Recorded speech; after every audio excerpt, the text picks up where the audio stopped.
And most Catholics have not yet been red-pilled about what the Vatican is up to these days. So I am rather pessimistic. However, I am optimistic, given that, the great prologue of St. John's Gospel, the light shines in the darkness, and the darkness has not overcome it.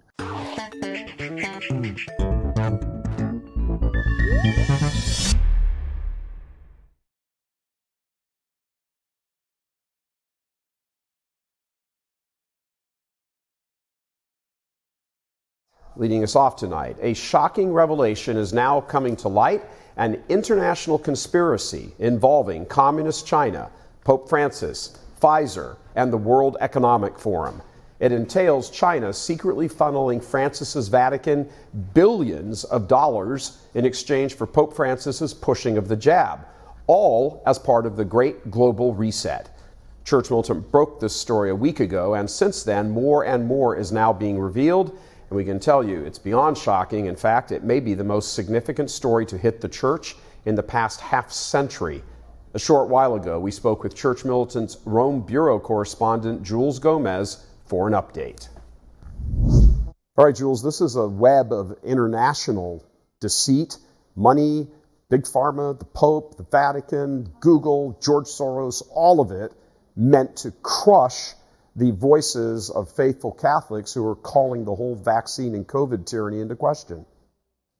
This is one of the most shameful pieces of information we have so far, Michael. It's absolutely scandalous. And what's even more scandalous is we think that at the heart of it all is China and the Communist Party. Guo Wengui told us that the Vatican receives $1.6 billion every year in bribes. And we now know that Pfizer is connected to China. Both of them and Pope Francis are linked to Klaus Schwab and the World Economic Forum that is pushing the Great Reset on behalf of China.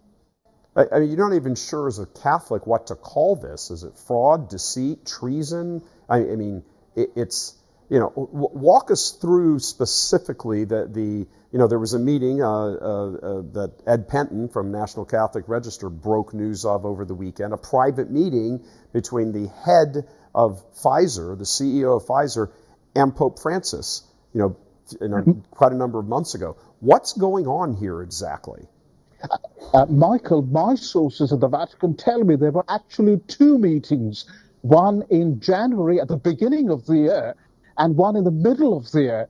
Now, we are talking about one of the world's most corrupt pharmaceutical company, a company that's fined $205 billion in 2009. Then the biggest fine in pharmaceutical history fraud. And this is a company that is engaged in stem cell research. You can read it on their website. This is a company that time and again has been indicted for fraud. I mean, we are talking about the Viagra maker. And here we have Pope Francis cozying up to the head of Pfizer, who, again, if you read the financial press, who's made heck of a lot of money after the vaccine was introduced by selling his shares. It's breathtaking, actually, the scope of this. This is truly international. It's actually even hard to sort of locate the locus of this. I mean, is it Rome is the go-between to push this to the bishops' conferences around the world so that the conferences and their dioceses will tell people get vaxxed and can't come into school and you get fired if you're an employee, all that like on the ground level? Are they the religious or theological cover for the vaccine? Who exactly is the center of this story? Is it the Pope? Is it Beijing? Is it Pfizer? Is it Biden? I mean, this is a massive cesspool of corruption here.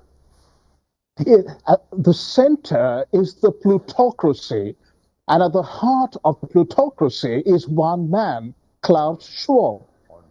There is an astonishing, a dazzling array of people, politicians from all over the world, who have at some point or the other trained at Klaus Schwab's so-called School of Global Leadership. Now, the bishops around the world are already pushing the vaccine, and the Vatican is doubling up. From the end of January, all Vatican employees, all visitors to the Vatican will have to get a booster. I was talking to somebody in a shop the other day in Rome, and his wife was forced to get the jab. She refused. But a senior nun in the Vatican told her, she coerced her into getting the jab. She fainted after getting the second jab, and she's suffering from myocarditis as a result of that. And this gentleman was in tears, and he was telling me in Italian, he was saying, I will not take the vaccine, but how can the Vatican, how can the Pope force my poor wife, who is just a chef, into taking this poisonous shot?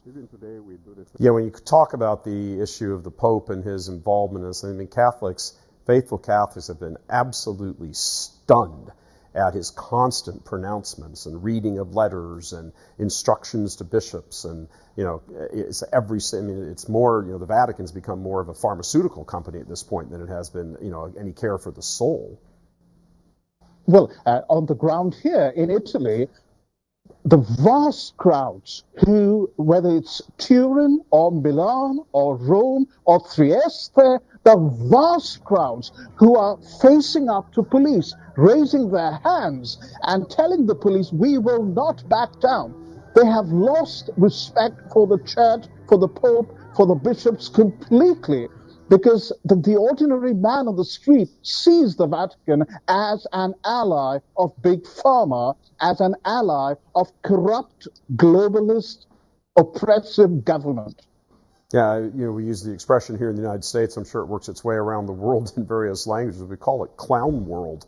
Nobody can believe what we're actually reporting on these days, that the Pope has co-opted the Vatican and turned it into a machine, part of the machinery of which COVID and COVID tyranny and fear and the vaccine and the relationship with Pfizer and Big Pharma. And then, of course, let's talk about this angle of the various Catholic supposed media joining together the story that you broke, going out of their way to suppress the truth about this. And these are not, little itty bitty outfits. These are really big name Catholic outfits who are all in bed on this to silence any opposition about the vax and the whole global reset. Talk to us about that.